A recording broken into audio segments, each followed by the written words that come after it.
Guys, unbox natin itong nabili namin na para siyang game console sa Shopee.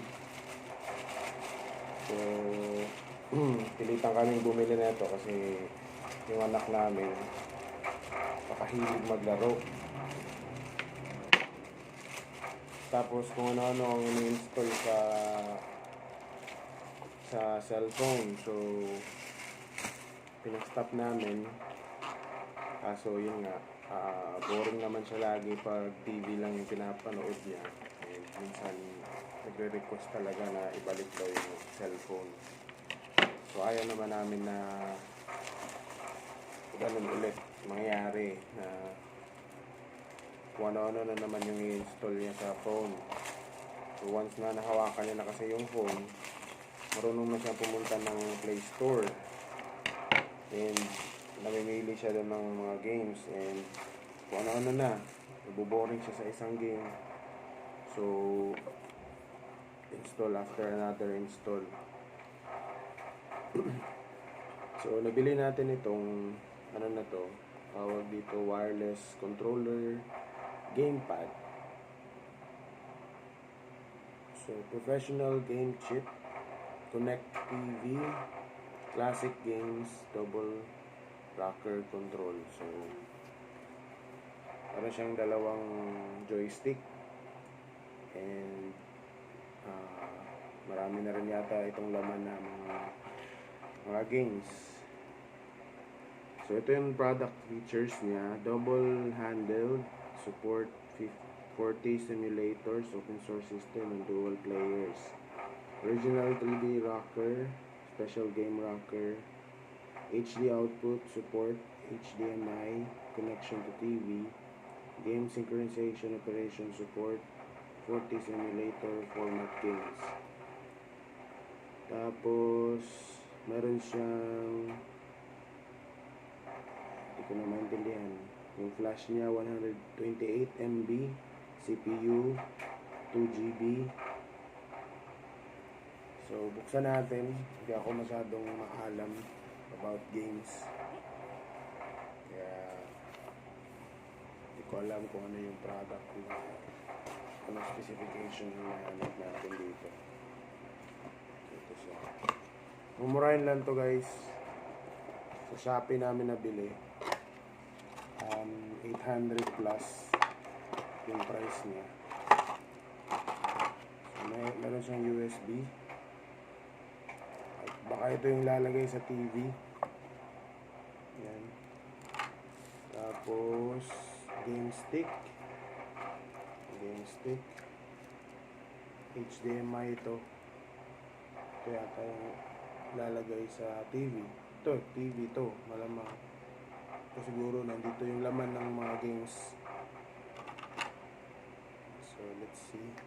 Ito meron LTE R-Lite game stick light 4K nakalagay. So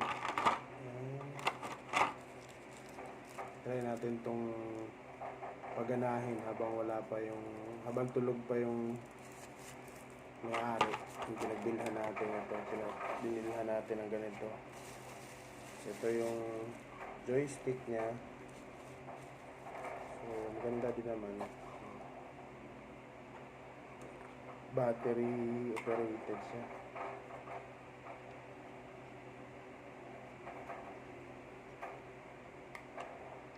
So, kailangan niya ng AAA.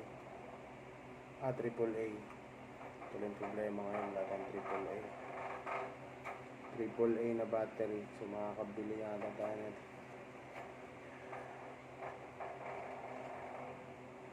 So sana may libreng battery. Wala siyang libreng battery guys. So mukhang hindi natin ito matitest ngayon.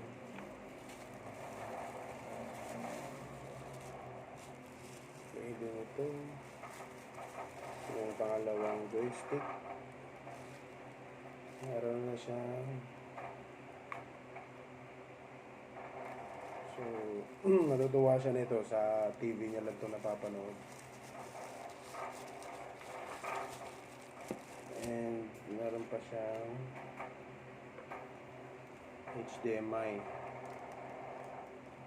to USB. So, dito yung manual. Let's see. Yung manual na ito.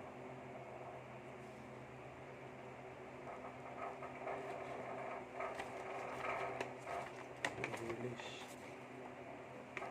Yan. Upgrade button. May upgrade button pala siya. Micro SD. Direction. Start. Hardware description. HD output. Bakit sinamahan nila ng mga battery? Function description.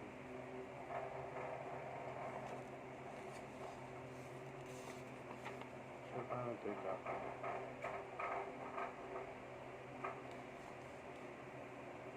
So, wala siyang instruction paano ikabit.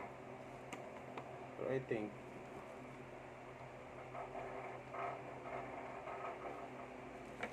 ito talaga yung sasalpak sa TV.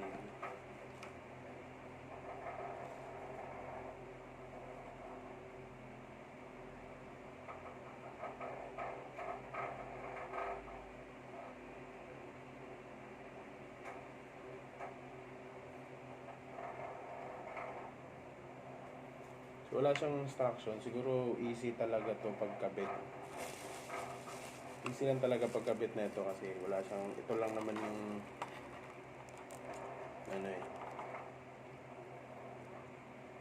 ito lang naman yung isang parang kakaiba sa yung USB. So, tingnan na lang natin. So, for sure, yung ito niya at saka ito connected.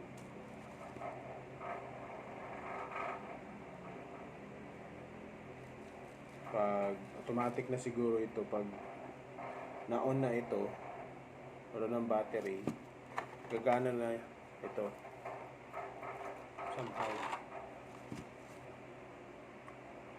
So, wala namang sasalpak dito eh.